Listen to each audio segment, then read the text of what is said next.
बात सबसे पहले लेटरल एंट्री की। यूपीएससी के जरिए नौकरशाही में लेटरल एंट्री पर इन दिनों घमासान मचा हुआ था और इस घमासान पर मोदी सरकार ने पूर्ण विराम लगा दिया है। दरअसल मोदी सरकार ने लेटरल एंट्री के विज्ञापन पर रोक लगाने का आदेश दिया और रोक लग चुकी है।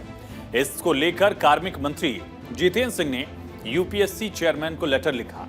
इस लेटर में लिखा गया कि इस नीति को लागू करने में सामाजिक न्याय और आरक्षण का ध्यान दिया जाना चाहिए। यूपीएससी चेयरमैन को लिखे अपने लेटर में जितेंद्र सिंह ने कांग्रेस सरकारों में बिना आरक्षण के लेटरल एंट्री का जिक्र किया है। जो लेटर आप देख रहे हैं इसी में ये लिखा है कि कई मंत्रालयों और यूआईडीएआई के प्रमुखों जैसे पदों पर भी बिना आरक्षण की प्रक्रिया का पालन किए ही यूपीए सरकार में, कांग्रेस की सरकार में भर्तियां की गई थी। ये बात किसी से भी छिपी नहीं है कि इस तरह कुख्यात राष्ट्रीय सलाहकार परिषद यानी नेशनल एडवाइजरी काउंसिल के सदस्य प्रधानमंत्री कार्यालय को नियंत्रित करने के लिए सुपर ब्यूरोक्रेसी की तरह संचालित हो रहे थे।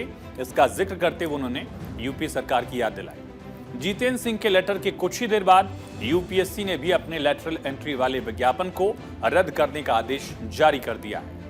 लेटरल एंट्री पर तुरंत रोक वाले आदेश पर केंद्रीय मंत्री अश्विनी वैष्णव ने कहा कि पीएम मोदी सामाजिक न्याय के लिए जाने जाते हैं और यही वजह है कि बिना वक्त गवाए लेटरल एंट्री पर रोक लगा दी गई है। ये कहा अश्विनी वैष्णव ने। यूपीएससी में लेटरल एंट्री एक बहुत ही ट्रांसपेरेंट मेथड जो लिया था, उसमें रिजर्वेशन के प्रिंसिपल्स लगे, ऐसा निर्णय लिया है। आपने देखा प्रधानमंत्री श्री नरेंद्र मोदी जी ने हमेशा सामाजिक न्याय के प्रति अपनी प्रतिबद्धता दिखाई है। ये जो हमेशा समाज के अंतिम तबके तक पहुंचने की, न्याय दिलाने की जो मोदी जी की प्रतिबद्धता है, वो आज के यूपीएससी में लेटरल एंट्री में रिजर्वेशन के प्रिंसिपल लगाने के निर्णय में भी क्लियर। तो लेटरल एंट्री के विज्ञापन पर रोक लगाने के बाद अब विपक्ष काफी खुश है। विपक्ष को लग रहा है कि ये विपक्ष की जीत है। दूसरी तरफ केंद्रीय मंत्रियों का कहना है कि उनकी सरकार सामाजिक न्याय के लिए हमेशा से आगे रहती है। लेटरल एंट्री पर राहुल गांधी ने सोशल मीडिया प्लेटफॉर्म एक्स पर पोस्ट किया है। उन्होंने क्या लिखा, ये देखिए। लिखा राहुल ने कि संविधान और आरक्षण व्यवस्था की हम हर कीमत पर रक्षा करेंगे। राहुल गांधी की पोस्ट में उन्होंने आगे लिखा कि बीजेपी की लेटरल एंट्री जैसी साजिशों को हम हर हाल में नाकाम करके दिखाएंगे। राहुल ने कहा कि मैं एक बार फिर कह रहा हूं, 50% आरक्षण सीमा को तोड़कर हम जातिगत गिनती के आधार पर सामाजिक न्याय सुनिश्चित करेंगे। जय हिंद। ये राहुल गांधी का ट्वीट है। राहुल गांधी आरक्षण की बात कर रहे हैं और इसको लेकर अब बीजेपी भी हमलावर है। बीजेपी ने पलटवार किया है। पूछा कि क्या राहुल गांधी बताएंगे कि राजीव गांधी ने कितनों का आरक्षण दिया था। मैं राहुल गांधी से पूछना चाहता हूं, वो उस समय बहुत बोल रहे थे ना कि उनको इतने सेक्रेटरी नजर नहीं आते। अभी हमारे कैबिनेट सेक्रेटरी बने हैं, किस बैच के हैं? राहुल गांधी को ना पता और बताए 1987 बैच के। मैं राहुल गांधी से सवाल पूछना चाहता हूं कि 1987 में आपकी पार्टी नहीं, आपके पिताजी की सरकार थी, बताइए कितने SC ST OBC थे उस समय आए थे? क्यों आरक्षण नहीं दिया था आपने OBC को? कम से कम अपने पिताजी का तो जवाब दीजिए, उसके बाद हमसे सवाल कीजिए। तो आरक्षण को लेकर एक सीधा सवाल सुधांशु त्रिवेदी का। वहीं लेटरल एंट्री पर केंद्रीय मंत्री अर्जुन राम मेघवाल ने भी कांग्रेस को निशाने पर लिया और कांग्रेस की सरकार के कार्यकाल का जिक्र किया।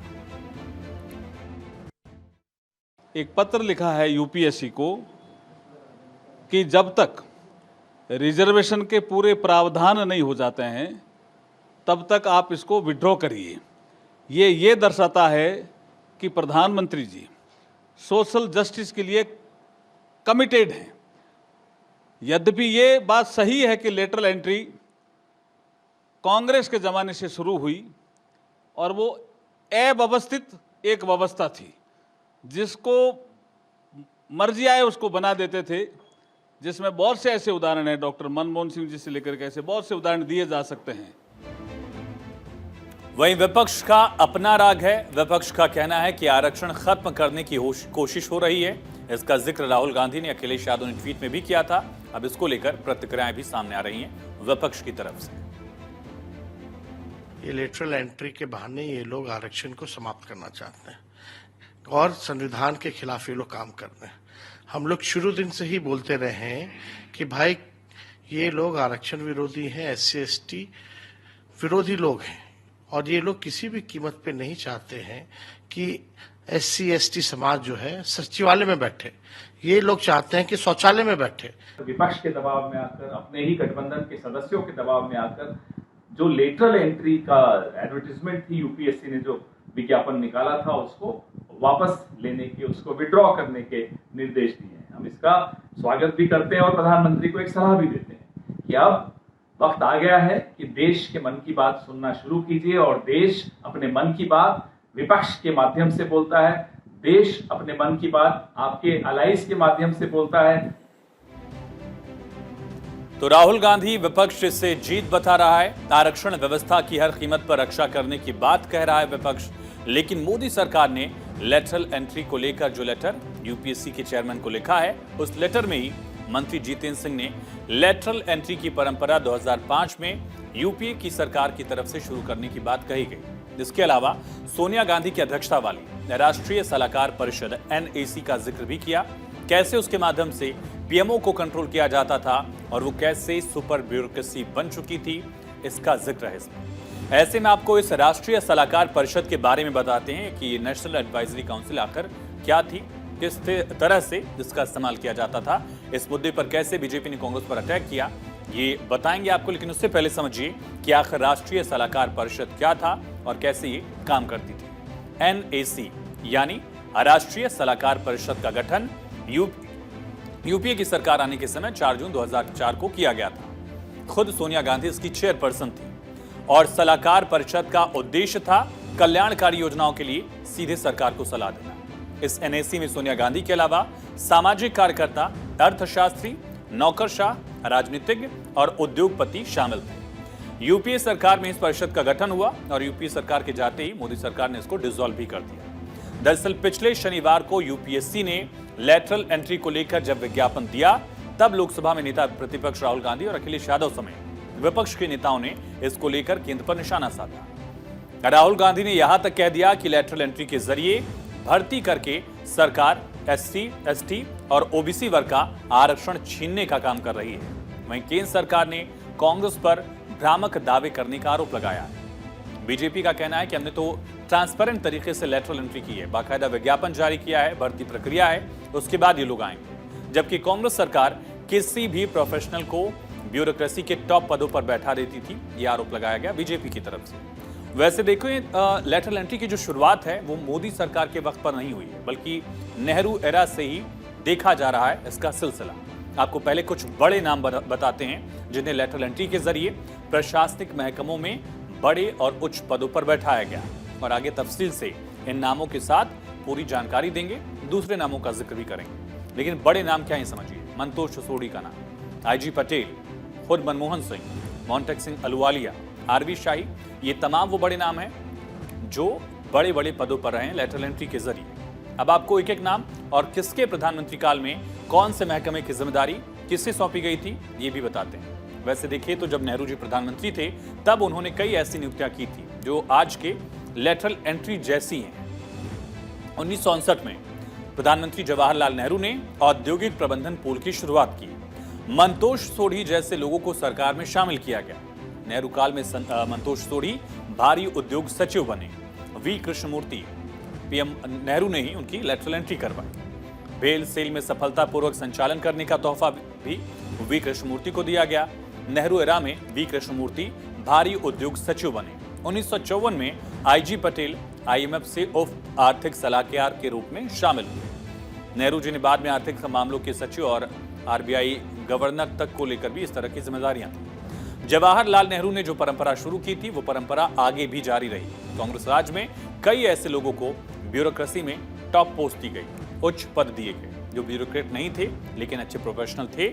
उनकी काबिलियत की वजह से, अच्छी काबिलियत की वजह से उन्हें मंत्रालयों में टॉप पोस्ट से नवाजा गया और आगे की सरकारों में भी ये चलन बरकरार रहा। इंदिरा गांधी सरकार के राज में अगर बात की जाए लेटरल एंट्री कनेक्शन क्या रहा, मनमोहन सिंह को मंत्रालय में लाया गया। 1971 में मनमोहन सिंह को वाणिज्यिक मंत्रालय में आर्थिक सलाहकार नियुक्त किया गया और इंदिरा गांधी के जाने के बाद जब राजीव गांधी प्रधानमंत्री बने 84 के अंत में, तब उन्होंने भी लेटरल एंट्री के जरिए नियुक्तियां की। राजीव गांधी सरकार में केरल इलेक्ट्रॉनिक्स विकास निगम के अध्यक्ष KPP नाम्बियार को इलेक्ट्रॉनिक्स सचिव नियुक्त किया गया। सैम पित्रोदा चर्चित नाम है, चुनाव में भी आपने सुना। सैम पित्रोदा को centre for development of telematics CDOT का नेतृत्व दिया गया। 80 और 90 के दशक में सरकार में शामिल होने वाले कई अर्थशास्त्री अतिरिक्त सचिव स्तर पर आए या फिर सचिव स्तर के पदों पर आसीन हुए। और इसी तरह से अटल बिहारी वाजपेयी ने भी निजी क्षेत्र के प्रोफेशनल्स को मंत्रालयों में टॉप पोजीशन थी। वाजपेयी राज में लेटरल एंट्री कनेक्शन देखिए। पूर्व PM वाजपेयी ने RV शाही को ऊर्जा सचिव के रूप में नियुक्त किया। RV शाही निजी क्षेत्र में काम करते थे, काबिलियत थी, इस वजह से उनको जिम्मेदारी दी गई, ऐसा तर्क दिया गया। यानी लेटरल एंट्री पहले से होती रही है। ये शुरुआत जो है 1959 से लेकर आप देख सकते हैं। लेकिन जब मोदी सरकार केंद्र की सत्ता में आई तो इसका रूप अलग हुआ, इसके अलग रूप दिए गए। मोदी सरकार के पहले के प्रधानमंत्री अपने मन से या काबिलियत के आधार पर किसी को भी लेटरल ब्यूरोक्रेसी के टॉप पोस्ट पर बिठा देते थे, टॉप पोस्ट से नवाज देते थे। लेकिन जब मोदी सरकार आई तब UPSC के जरिए लेटरल एंट्री की शुरुआत हुई, यानी एक पूरी कवायद बनी, प्रोसेस बना। एक प्रोसेस से गुजर कर नियुक्ति अब होती है। ऐसे में मोदी सरकार और उसके पहले की सरकारों के बीच में फर्क क्या है, ये समझते हैं। PM मोदी के समय, दूसरे PM के समय बुनियादी डिफरेंस क्या है। एग्जाम के जरिए अब सिलेक्शन होता है। पहले क्या था, जिसको मन किया, जिसकी काबिलियत देखी, उसको जिम्मेदारी दे दी। अभी संयुक्त सचिव या उप सचिव बनाया जा सकता है, लेकिन पहले सीधे सचिव बनाया जाता था। किसी विभाग के डायरेक्टर को लेकर भी जिम्मेदारियां अब दी जाती हैं, पहले सीधे सचिव बनाया जाता था। तो ये बड़ा एक फासला है, एक बड़ा फर्क है। एक जगह कवायद है और दूसरी जगह बिना कवायद के ही इस तरह की जिम्मेदारियां दी जाती रही थी। तो लेटरल एंट्री पर रोक वाले फैसले पर लोग खुश हैं। सोशल मीडिया पर लोगों का कहना है कि जो काम पिछले 75 सालों से नहीं हुआ वो अब हो रहा है। कैसे, ये समझिए। कहा जा रहा है कि मोदी राज में लेटरल एंट्री में SC, ST, EWS और OBC को जोड़ने की व्यवस्था बनी है। ये भी बताया गया कि बाबा साहब के जीवन से जुड़े पंच तीर्थ भी PM मोदी ने ही बनवाए। OBC आयोग को संवैधानिक दर्जा भी इसी प्रधानमंत्री के कार्यकाल में हुआ। PM मोदी के शासनकाल में ही ये एक बड़ा फैसला लिया गया जब संवैधानिक दर्जा मिला। और इतिहास में पहला ऐसा मौका है जब केंद्र की सरकार में 27 OBC मंत्री बने हैं और मोदी सरकार में ये जिम्मेदारी दी गई है। ये बड़ा बदलाव देखा जा रहा है जब 27 OBC मंत्री हैं। और दूसरी तरफ आरक्षण का प्रावधान भी किया गया है। इसमें आरक्षण का जिक्र नहीं था, इस वजह से विज्ञापन रद्द कर दिया गया और फिर से विज्ञापन निकलेगा आरक्षण के प्रावधानों के साथ ही, कहा जा रहा है।